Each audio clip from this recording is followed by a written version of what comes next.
Good morning, children. Welcome to online class. This is Sheila, your computer science teacher.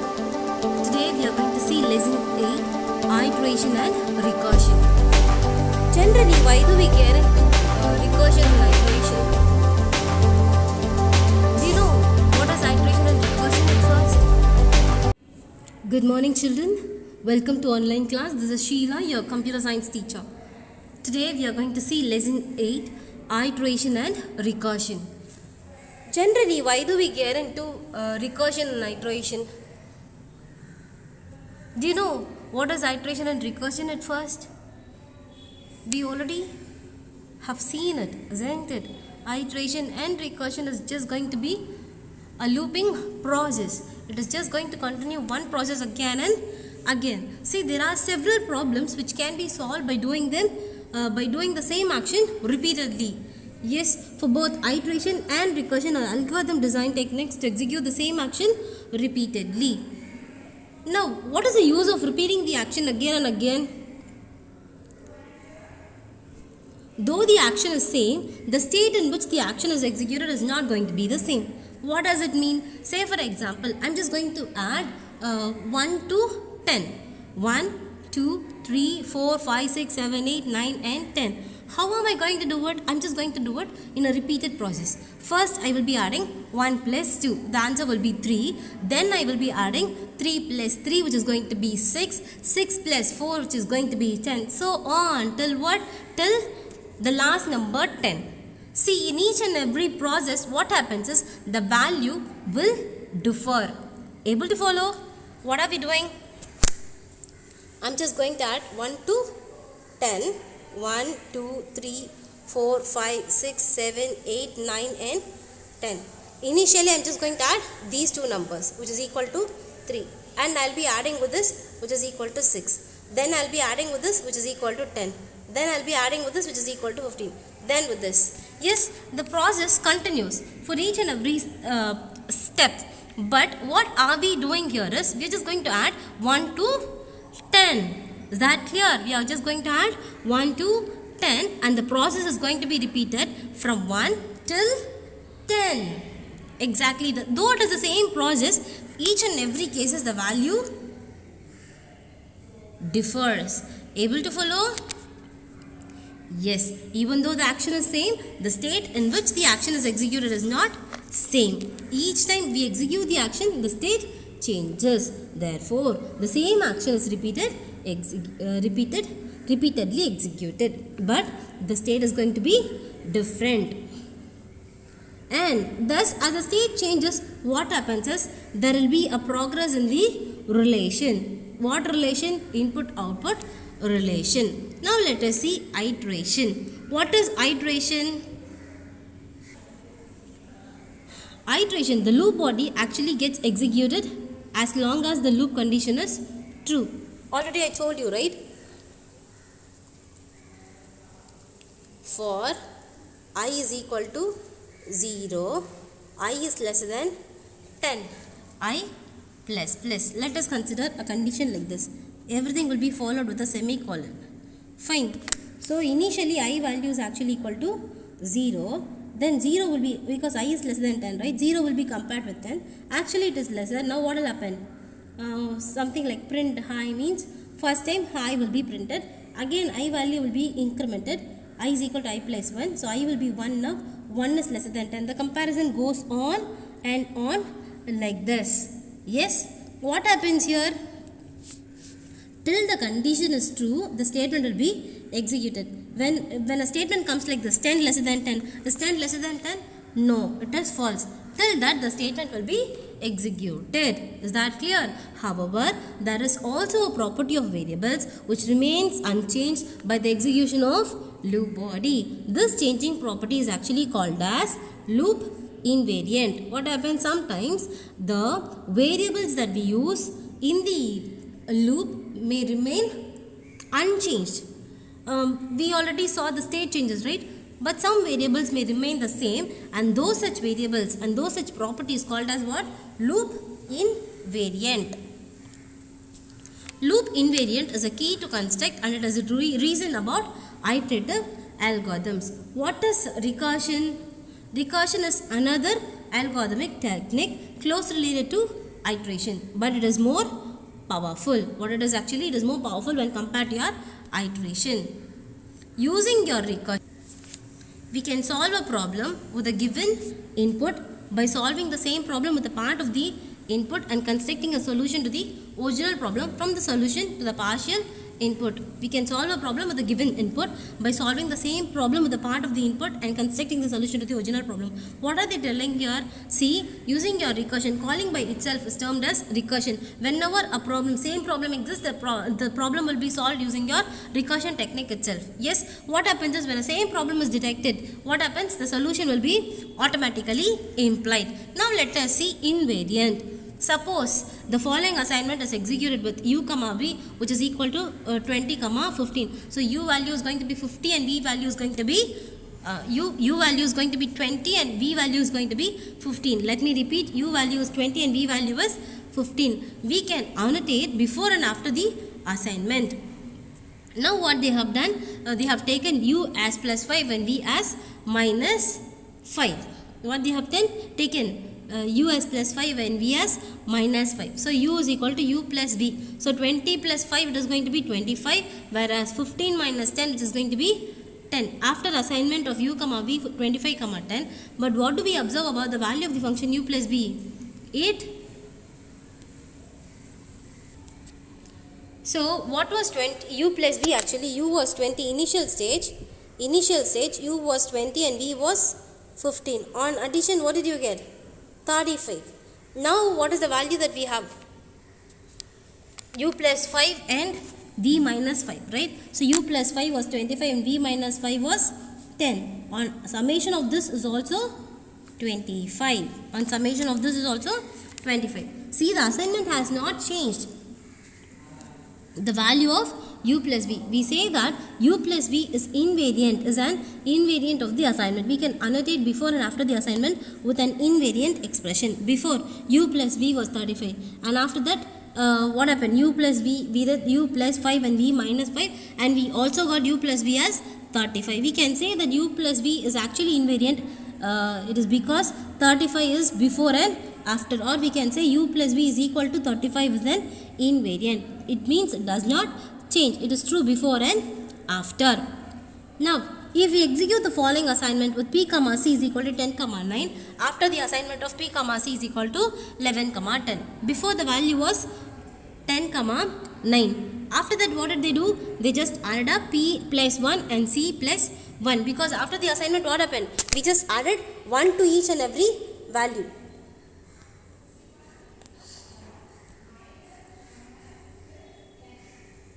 Just have a look. P is equal to 10 comma 9, which was before assignment, and after assignment, what did they do? They added up 1 plus 1 to this, so the value was 11 plus 10. How can we write this now? Before, PC was 10 comma 9, P is equal to 10 and C is equal to 9. Now what did they do for P and C? 11, 10. To make it 11 and 10, 10 has to be added with 1 and 9 has to be added with 1. So what happens? 11 comma 10. So on addition, what do you get? This is going to be 19 and this is going to be 21. Do they remain same? No. But how can we discover that it is an invariant or not? Now let us try minus. Yes, 10 minus 9, what will you get? 1. And 11 minus 10, you are going to get 1. Which means P minus C is going to be invariant. You cannot say P plus C is going to be invariant here, whereas P minus C can be invariant because you get 1 for both before and after. Or you can even say like this, P minus C is equal to 1 is an invariant. In general, if the solution of the variables has the same value before and after an assignment, it is an invariant of assignment. If an expression of the variable has same value, if it has the same value before the assignment as well as after the assignment, it is an invariant of an assignment. Let P of u comma v an expression involving variables u and v. P of u comma v, how do we write? V comma u comma v is equal to e1 and e2. So u is going to be e1 and v is going to be e2. It is actually obtained from P of u comma v by replacing that by e1 and e2. See, instead of values, what we have taken here, variables. Instead of values, what we have taken here, variables. There and all we took 10, 11 all, right? Instead of that, we have taken it as expression 1 and expression 2, which is E1 and E2. Now, show that P minus C is an invariant of the assignment. Now, what we are going to do, we are just going to make a solve a problem. Try here. Let us go here. See what they have taken, P comma C is equal to P plus 1 comma C plus 1. Then, children, listen. Generally, we have taken it as P comma C is equal to P plus 1 comma C plus 1. And we have also taken an expression capital P of P comma C is equal to P minus C. Now, what we are doing is we are just writing an expression P of P minus C is equal to what? P comma C is equal to P plus 1 comma C plus 1. This is all an expression that we give just like a problem, right? Now, what we do is instead of this P of P comma C, what we are doing is P of P comma C. What is the value of P of P comma C? It is P minus C. We have substituted instead of this. Yes, then we have written the expression just like that. P comma C is equal to P plus 1 comma C plus 1. Next, what did we do? For P, the value is going to be P plus 1, which is taken out, minus of, for C, the value is C plus 1, which is taken out. So, what will be the value? P plus 1 minus C minus 1. Where plus 1 minus 1 will get cancelled and you will get P minus C, which is equal to P of P comma C. That's it. Able to follow? Thus, since P of P minus C of P comma C, P plus 1, C plus 1, this is an expression, okay? For this expression is equal to P minus C. It means P minus C is an invariant of the assignment. P comma of C, P plus 1 plus C plus 1. Now consider two variables m and n under the assignment. M comma n is equal to m plus 3 and n minus 1. Now what we are going to do is we are just going to check whether this expression is going to be an invariant. Is the expression, not this, the expression m plus 3n is an invariant. Now what we are going to do, let us take like this P of m comma n is equal to m plus 3n. We have taken up like that. Now P of m comma n is equal to m is tn. What is the value of m comma n which is being given here? Have a look. M comma n is m plus 3 n minus 1. I have written it. P of m comma n of m comma n m plus 3 m minus 1. Now m comma, what is the value of P of m comma n, which is equal to m plus 3n. Take like that itself. M plus 3n, m plus 3 n minus 1. So m, what is the value of m? M is m plus 3 and what is the value of n? 3 into n minus 1.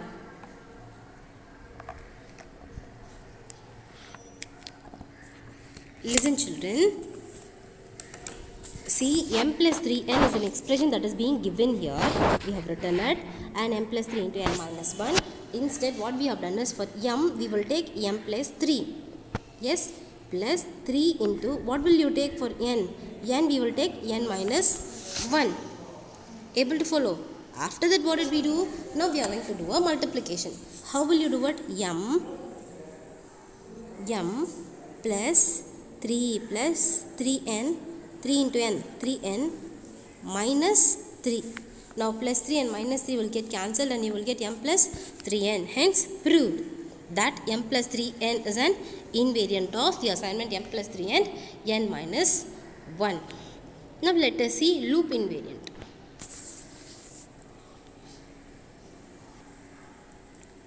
In a loop, if L is an invariant of, what is invariant? Which does not change, of a loop body B, then L is going to be a loop invariant. So let us take like this, while condition will be given as C, L, which represents a loop, then you will have a body, a group of sentence, then you will have a loop invariant.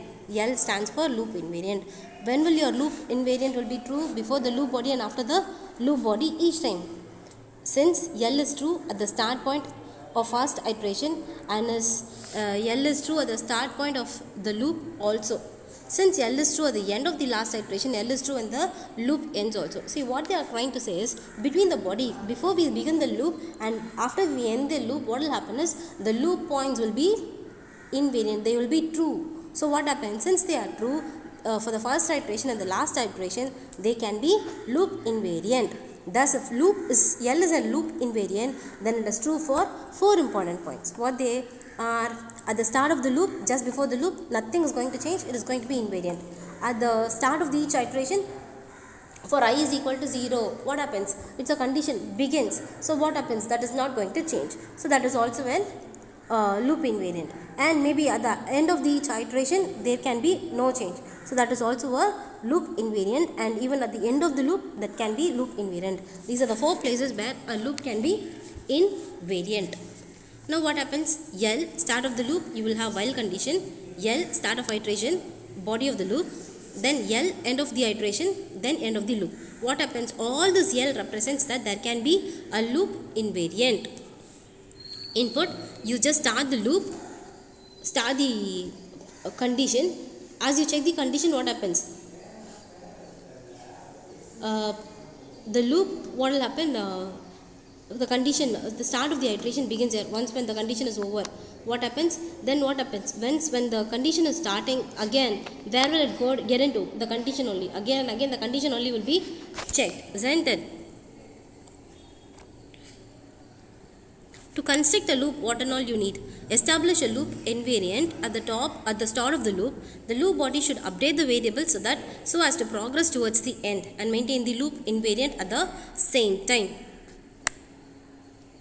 When the loop ends, the termination condition and the loop invariant should establish input-output relation. The loop invariant is actually true in 4 crucial points in a loop. What is loop? The repetitive statement. The same statement to be executed again and again is termed as loop. So using loop invariant, what we can do is we can construct the loop and the reason about the properties of variables at these points. Now let us take an iterative algorithm a power n, right? So power of 10 comma 4, which means 10 power 4, which is equal to 10,000. 5 power 3, which is equal to 25. Yes, 2 power 5, which is equal to 32. Now how do we calculate it like this? Like what? Like 2 power 5 means how do we calculate? 2 5 times 2 into 2 into 2 into 2 into 2. That is what? A into A into A into A. Because this is going to be your A and this is going to be your n. N times we are doing, right? Now let us write the specification and the loop invariant as here, right? So power of a comma n. So n is going to be an positive integer, and what is the output that we are going to get? P is equal to a power n. Let us take p as 1 and I as 0. How do we take p as 1 and I as 0? P as 1 and I as 0. So while I is lesser than, why I is not equal to n, I value starts from 0, where p is equal to 1, I value starts from 0, and I value should not be equal to n. Now what happens is we begin the loop now, a power I. So p comma I is equal to p into a comma I plus 1, where I is equal to I plus 1, p is equal to p into a. The loop continues. Till what? Till we get the solution. The step-by-step execution of power 2 comma 5 is in table 8.1. Each row shows the values of the variables p and I at the end of an iteration. Then how they are calculated? We see that p power I a p is equal to a power I is true, is the start of the loop and remains true in each row. Therefore, it is loop invariant. Just have a look now. What have we done? Initially p is equal to 1. Yes. A power I value is actually 0, which means 2 power 0 is equal to 1. Iteration 1 is over. Second iteration, what happened? Have a look at the second iteration. For second iteration, p value was 2. I is equal to p, I plus 1. I is equal to I plus 1, right? So p is equal to 2. 1 into p into 2. 1 into 2, which means I value gets incremented by 1, right? So 0 plus 1, which is equal to 2 power 1. Till how long the loop will be continued? Till 2 power 5, because we are doing it for a power n, which is 2 power 5. Yes, when the loop ends, p is equal to a power 1 is still true, and p is equal to, but I is equal to 5, therefore p is equal to a power 5. In general, when the loop ends, p is equal to a power n. Thus, we have verified that p is equal to p of the power of a comma n satisfies its condition. Let me repeat it again.